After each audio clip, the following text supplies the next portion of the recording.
Welcome back to No Chill with Gilbert Arenas. We back with another edition of Heat Check. A lot of stuff going on in the NBA. Playoffs underway.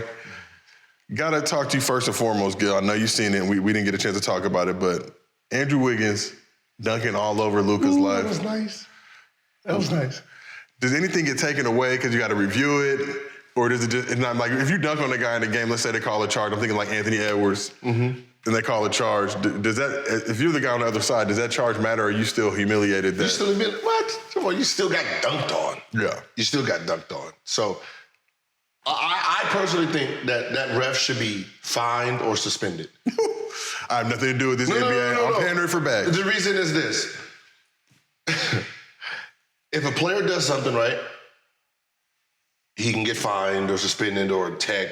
Same thing with a coach. Referees don't get reprimanded. Yeah. Not publicly, what they should. Like, we got to know something is happening. Like, you make a bad call, you do something like this dumb, or you agitate a player to the point where you say something to him, he says something back, you give him a tech. I think there's just too much power with that whistle that there's no penalty to it. I know there's penalties because there's certain levels that certain refs just haven't been to, finals, conference finals, and your resume gets you there. But I think that some of these refs, I think all refs should be able to get fined publicly. Okay. I don't give a if it's $1. Yeah. At least let us know as humans, as fans, as athletes, that penalties do happen for them. They get fined. He got fined $500 for that bad call. He got a strike against him for that bad call. Something, because if we do something wrong, we get penalized for it. So, that was a really bad call. Yeah. $200, $300 fine. Should players be able to give refs techs? Like, you get one tech a year, I'm going to give it to whoever. Something. The petty me says yes. Okay. It has to be one of those things. It's like, I always compare them to cops, right? And when I say that is, you think about cops, no one ever gets pulled over and say, oh my God, I love this guy. Same thing with refs. There's not been one player that look at that referee thing like, oh my God, my favorite ref. No, this. You know what I mean? Like, no one likes. You don't have refs that you rock with? Yes, though? but then you got two other ones. You're like, God damn it! Like, because like high school, college was a cool ref. Like, all right, he not gonna f me at least. Like, he may not give me no calls, but he not gonna call no bullshit on me. But that's just it. But there's two other refs. Yeah. Right. So when you look at refs as a whole, no one likes referees. No one likes police. They just fit together. You give the refs too much power. They have too much power. They can control the elements of the game. So the fact that they can give out texts but can't get texts, in a sense. Like, wait, hold on. He cussed at me first. Tech. Citizens arrest. Something. You should be able to challenge a technical, or you should be able a coach should be able to give a ref a tech. Two techs, get the fuck out of the game. Get your ass out of the game. You want to do that? Get your ass out of the game. Get a new referee. You seen the call you made you out. Yeah, you seen them. It ain't even got nothing to call. Like, sometimes they just be dickheads sometimes. Don't talk to me. Turn their back. Right? And then you do the same thing to them, tech. That's real. So I want to ask you, we saw Wiggins just demoralize Luka. Have you ever got caught like that in the game, and who got you? Like, what's the one you think about? Boozer. Wow, okay. This is back when players used to take charges still. Okay. So it was on a fast break, trying to, it's always token defense. I don't want to get a foul. And then, coming down the lane, and he just all left hand lean, had me under the rim. Bro, I had to guard Boozer in AAU one time. I told this story on Twitter. He was like a grown-ass man at that point. Dude, I was like a sophomore, junior, maybe in high school. He was a year older playing with Ebo. But I remember two things. He had a military bowl cut, and I'm like, damn, I got to guard this dude with the bowl cut. But he built like a grown-ass, and it's like, what do you want me to do with this dude right now? Hold on, is this the play? We get to watch it? Hey. And you were nowhere near the I know. I don't know what I was doing. It was one of those things of just, I know I was supposed to take a charge, But I was out of Matt Barnes called me like that one time in practice, and it really had me reevaluating my whole life because literally Coach laughed, everybody on the team was laughing in my face, and I'm just like, damn, dog, like no more charges. Listen, it should be a rule. Take charges on people who can't dunk. People who can't dunk, you can take charges on. So we talk about Andrew Wiggins. I mean, there's a lot of people out there. First overall pick. Some people were under the impression that he was a bust and kind of found this new life with Golden State. Do you agree with them, or do you attribute that to? A lot of that has to depend. You know, he's going to the Timberwolves. Let's just say not the best squad. Would you say bust? This is again not me talking because I've been rocking with Wiggins. I've been telling Warriors fans Wiggins was that dude for a while. Listen, Wiggins has averaged about 18 points his whole career. That is not a bust. Consistent. That's not a bust. Like there's busts out there. Trust me. At the number one pick. People don't want to say that his draft sucked ass. His draft sucked ass. I mean, you got Embiid from his draft class, and you got Jokic, who was the second rounder. Which is wild. So basically, Wiggins has if you had to add up points and stuff, Wiggins has the most points out of his draft class. His draft class is just terrible. You know, between that two draft class, I think the only all-stars is Wiggins now, Zach LaVine, Embiid, and Jokic probably. There might be somebody else, but those are the only four that I know from that draft class. So you can't consider him a bust. Like he's the top of his draft class still. For sure. Well, let's keep this thing moving. We talk about Luka, man, who's on the other side of that. Luka's had a great playoffs. I mean, look at his postseason history and his brief career. It's phenomenal. I think the points per game is like on MJ level, obviously. But one of the knocks on Luka is obviously his body, his defense, his conditioning. Do you buy that hype and criticism that he's quote-unquote out of shape? Or is that just, this is what we're going to have to accept and deal with this dude? Okay, so you have to play 35 minutes and above every single night, you're in shape. You're in NBA shape. Elite, you're talking about 42 minutes a game, that's a whole different in shape, right? That's a whole different type of in shape. So when you're talking about players that are in, like, is he in LeBron James, Kevin Durant, Steph Curry, is he in those? Jason, is he in that kind of shape? No. But he don't have to be. You know what I mean? He don't have to be yet. He probably doesn't even know how to get to that shape yet. But he's still in superstar shape. But, when you're talking about one versus, I think people think he's out of shape because now he has to play 1 versus 5. 1 versus 5, that's a whole nother. That's the thing they're missing. Like somebody like Embiid is not in shape. Jokic, not in shape. They're not in Greek the Freak shape. They couldn't guard Greek the Freak 82 games. Yeah. That's a whole different, that's a whole different type of in shape. You know what I mean? They're in shape for regular season, but they're in shape for team basketball. They're not in shape for you're going to be doubled the whole series and you got to play 42 minutes and you got to play defense against this guy. They're not in that type of shape. That's extra work on top of extra work. That means like during the season, while you already have 82 games and you're traveling, you're still putting in line drills by yourself. You're still putting in 2-3 miles a day where your body probably can't recover fast enough. So you're really beating yourself up still playing the longevity game. So when you look at Luka, are you concerned at all by that body type? I'm rocking with it. For me, it gives me hope because I like the dad bod out there dropping 40 pieces. I'm just going to be real. But to your point, it don't ever look like he's out of shape there. No. Okay, prime example is look at Melo. Look at Melo career, right? Melo had the same body. You have the baby fat, and then at a certain point, he's like, man, I got to get in shape. He gets in shape, right? And look at him now. It's still the same, like his out of shape is his rookie shape. That body he has now is his rookie body.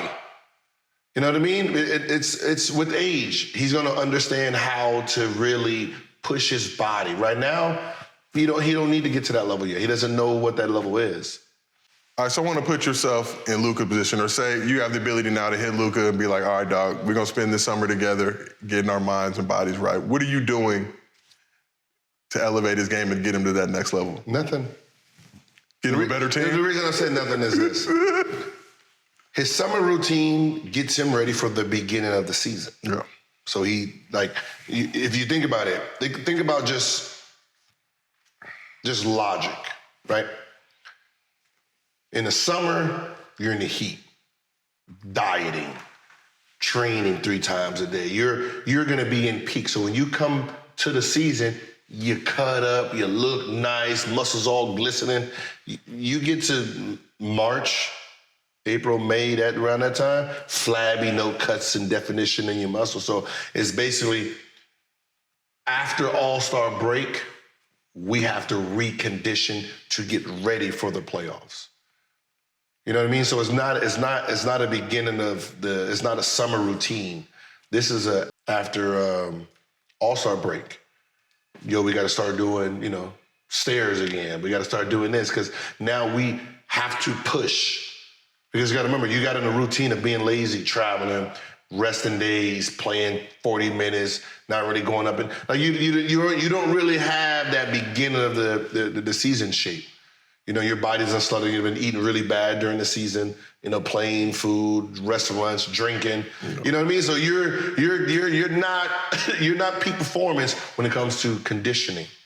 You just managed on, we got timeouts, we got free throws, walk the ball up, you know what I mean? You figure out how to mosey on through. So it's one of those things where once after All-Star break comes, you now put in a little summer little line drills after practice, do some miles on the treadmill at a certain speed. You know what I mean? It's just trying to pick up to get that cardio back.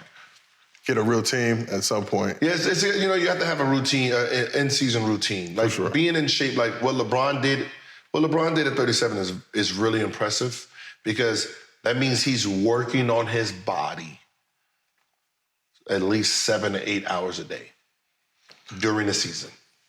So you talked about the Lakers. Darvin Ham's name's been thrown around, Doc Rivers. Looking at the coaches. Whoa. Say that a second? Darvin Ham's name. I heard the first one. Doc Rivers' name is still being mentioned. You said, I'm telling you what's going on in the universe. I have nothing to do with these things. These things show up on the timeline. I verify that they're actually legit sources. Not trying to get sacked or anything like that. So Doc Rivers' name came up in the. So, what do you think goes on? And what's going to go on is I think I'm going to be a Clipper fan. Oof. If Doc Rivers becomes the head coach of the Lakers. What happens if Darvin Ham becomes head coach? I don't know Darvin Ham. You're not working with I don't really know Darvin Ham like that. He jumped, he dunked. You're not really a Bucks guy. That's the thing. He jumped, he dunked. He jumped, he dunked, and slammed the ball real hard. Everybody, I think myself included, everybody kind of remembers Darvin Ham, Texas Tech breaking the backboard. Like that's the kind of art, because the name was like, damn, Darvin's a legendary ass name, and then obviously had a nice NBA career. But do you put any stock in him not being a prime candidate because he doesn't have that head coaching experience? Or do you look at him and put him on the same plateau as a guy like a Steve Kerr, who has enough league and NBA experience to come in? At the end of the day, I always go about, who you're surrounding yourself with. You're surrounding yourself with basketball minds that's going to, challenge your coaching strategy, that's going to challenge your coaching ability, that's going to make you better. And we all know, we all hear the stories of, you want to be, you businessmen hang around businessmen. You don't want to be the smartest in the room. If you're the smartest in the room, that means the rest of the people around you is a bunch of dummies. Yep. You know what I mean? How are they going to teach you? So the same thing with coaching. You know what I mean? If you're the smartest person on your coaching staff, then that is not a good thing because that means everybody around you can't bring anything to you. So now when someone says something that could help you, you're not going to listen to it because, what the f is he now? You know what I mean? So it's one of those things. If you're Darvin Ham, you go out and you recruit the best minds. But I don't think they, everything is so handicapped. Everything is so handicapped with jobs. It's so it comes with you come with baggage. It's like a gift basket. Oh, you come to the party?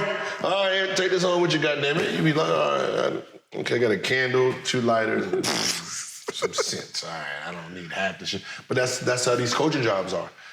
Here, but I'm gonna give you this gift basket of coaching staff. Like, I don't know who the hell these people are. Yeah. You know, and I think that's the only problem with the coaching staff, that they can't pick out their own coaches that they're comfortable with, that they know that they can help them out. And just one more Lakers follow-up. When you look at this squad now, there's been all types of crazy shit out there. You know, Kyrie may not be the happiest person with the Nets right now, potential LeBron reunion. Do you rock with this team? Do you make a move for Westbrook? If you, Gil, have ultimate power control, Gil Pelinka, do you make a move with Westbrook, or do you think, because I think the thing that people don't talk about is AD literally missed 40 games. I don't make a move with Westbrook because even in a bad year, 17-8-8 or 7, well, how do you don't like, who are you comparing his numbers to? What you're doing is you're comparing your numbers to his old numbers. You're comparing his numbers to himself. If you compare his numbers across the board, you're not gonna trade him. But you're comparing it to himself, and that's the problem with, you know, Westbrook's numbers. Is his numbers are so phenomenal that, you know, anything less than 28, 10, and 11, boo. You know, if he averaged 25, 8 and 8, you're booing him. Because he averaged a triple-double the year before. So it's like, yeah, you can give the Wizards a triple-double, you can't give us that? Oh, no, boo. You know, so I mean, it's just one of those things where he's too valuable. What he does, what he brings to the game. I can't get rid of a guy who plays hard. You know what I mean? I can channel how he plays the game, but I don't want to take away how he plays the game. Let's talk about Doc Rivers now. We talked Darvin, but what is it about Doc? I say his name, and I see. But it's those gimme championships that solidify some of these coaches, and I'll be like, well, wait, hold on. That was he was a losing coach before you gave him rock stars. And then he won a championship. Now his legacy is built on the championship. Y'all value championship. What did he do? After he won a championship, what did he do after that? Nothing. What has he done since then? Nothing. He has the same amount of talent at least 8, 9 years since then. He's had impeccable talent on his team. What has he done with it? Nothing. You're just standing on that one championship. And I go about, are you maximizing the players? Are you maximizing the talent? And that's how I judge the coach. Is, are you maximizing? Are you putting the players in the right positions? If Elton Brand ever did an interview, and he does an interview and he tells the truth, ask him what I said. And I said, when he decided to get Doc, I said, Doc is gonna ruin that team, and Ben Simmons is gonna be out of there because he doesn't know how to coach him. You told Elton Brand this? When they hired him instead of what did Elton Brand say in response to that? He was like, I'll let him say it. Okay. I'll let him say it. Okay. You know, but you know, me and Elton talked. We talked about Elton. You know, I like him because we play together. Yeah. I mean, not together. We played against each other. He's the big homie. You know, we talked about trades, coaches. You know, just like little things like, what do you think about this coach? Like, I don't know, everybody you asking me? Like, you know, he said, I know you're going to do the research. You know, I know you're going to do the research. You're going to find out, like, stuff I can't find out. And you're really going to ask people who, you know, and with an unbiased. He's like, you're going to be unbiased about it. So let me know what you think. And then, you know, when he signed Doc, I was like, nah. I said he's going to ruin your coach. I said he's going to ruin the team. He's going to ruin the team. And then Ben is going to be out of there. And that's exactly what happened. Gilstradamus. All right, let's talk about Kyrie. He's got a $36.9 million player option next year. 36 million? 37, actually, you know, 36.9. Expected to decline. Decline, he's going to opt out of it? Yeah, he's eligible for 4 year at 182 if he goes elsewhere. you, Kyrie, right now, the experience you had in New York this past season, do you come back and run it back with Brooklyn, or are you traversing, seeing what's cracking? You flying? Okay, listen. People, just so we understand, just for the average fan out there that doesn't understand, you have $36 million, right, for next year, or you can opt out of that and sign a whole nother deal, so right now, 1 year you have guaranteed 36. If you opt out of that, you can be guaranteed $180 million. Why would you go back for 36 when you can grab another 180-something million? So if something happens to you, you already have 180-something guaranteed. That's why you opt out. You opt out because your name is hot enough to still get 180. You don't play that 1 year, something happens to you, and then you don't put that in your bank, right? Sure. So you opt out him, James Harden, get the fuck out of those deals, and make sure you bank another. Do you see him going back to Brooklyn? I mean, we saw the situation with the Celtics. It seemed like he was going to stay there a while, ended up dipping. Do you see that relationship continuing, or you see him making a move?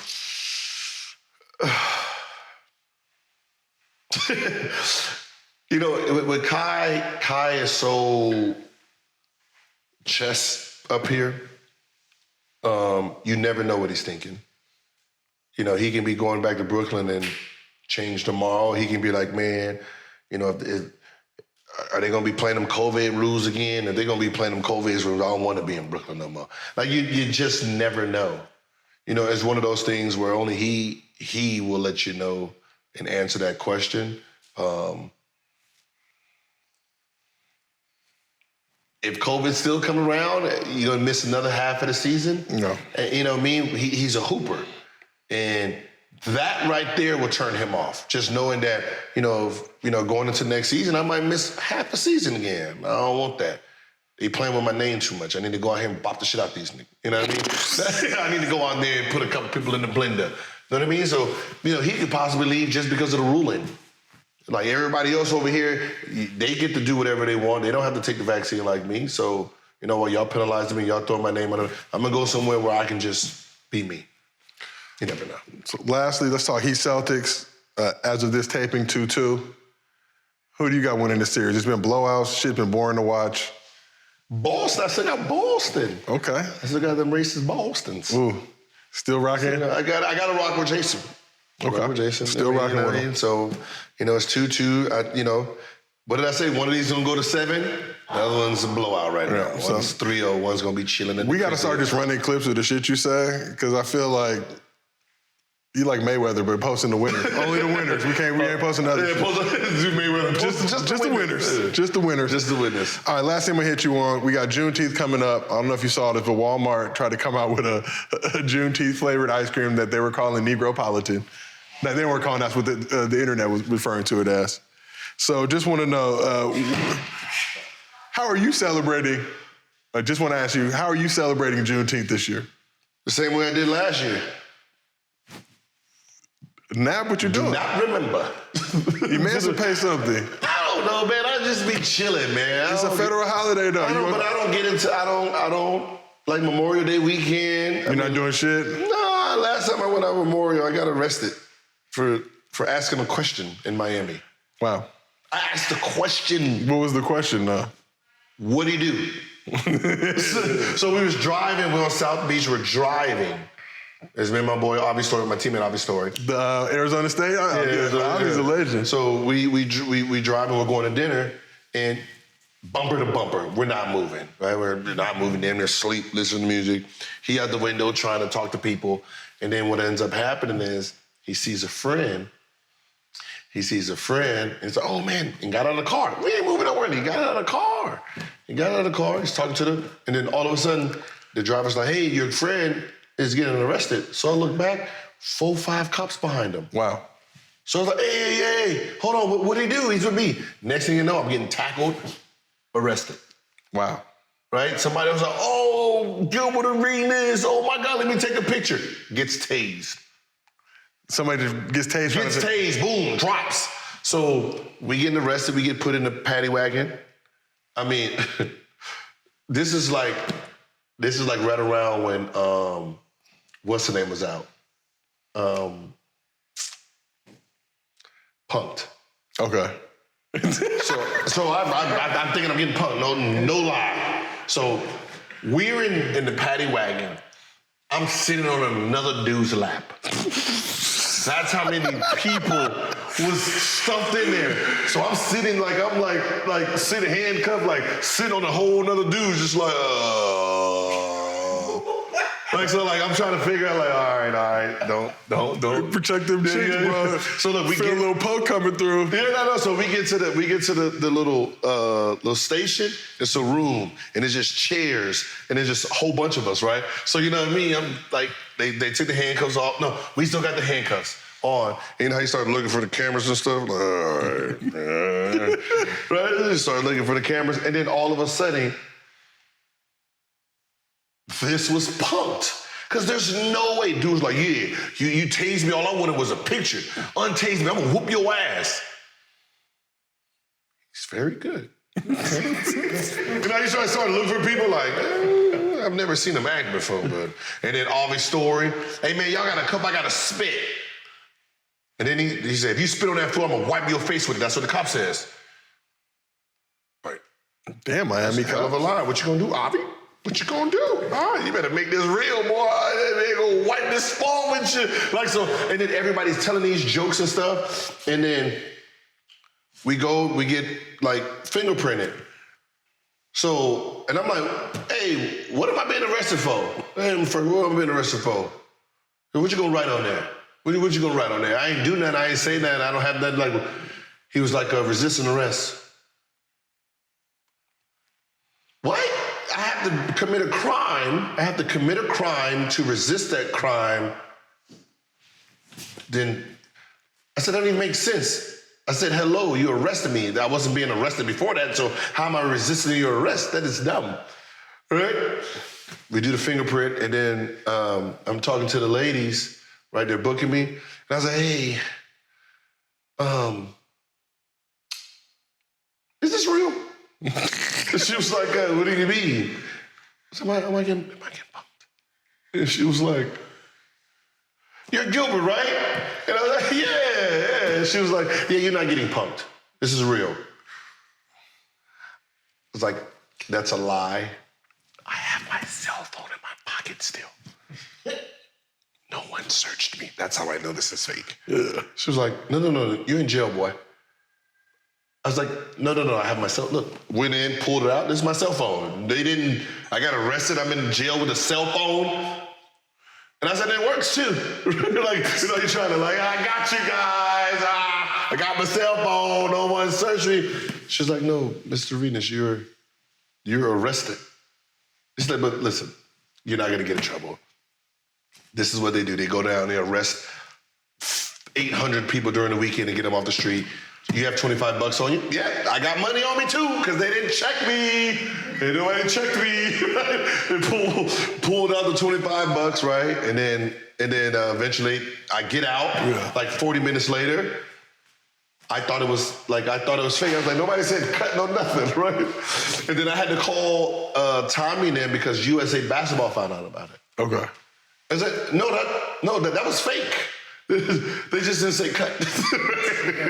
So ever since then, Memorial Day, holidays, Juneteenth, you can have it. I'll be in my house. I'll be right here somewhere watching TV. That's not a bad way to go. What are you gonna do?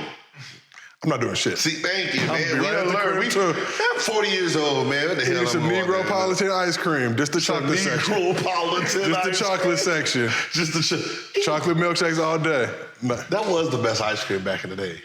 It was, but you only ate the one, if people... Neapolitan was the best. It was decent. It was good. I didn't appreciate it as much as it was like one of those things where it was like, that was like go to daddy butter pecan. Like, it was just Rocky Roll, mint chip. It was like just certain ice creams, like as children, like those were it. Appreciate you. Been another Heat Check. Hope you enjoyed these playoffs. We'll be back with more very soon.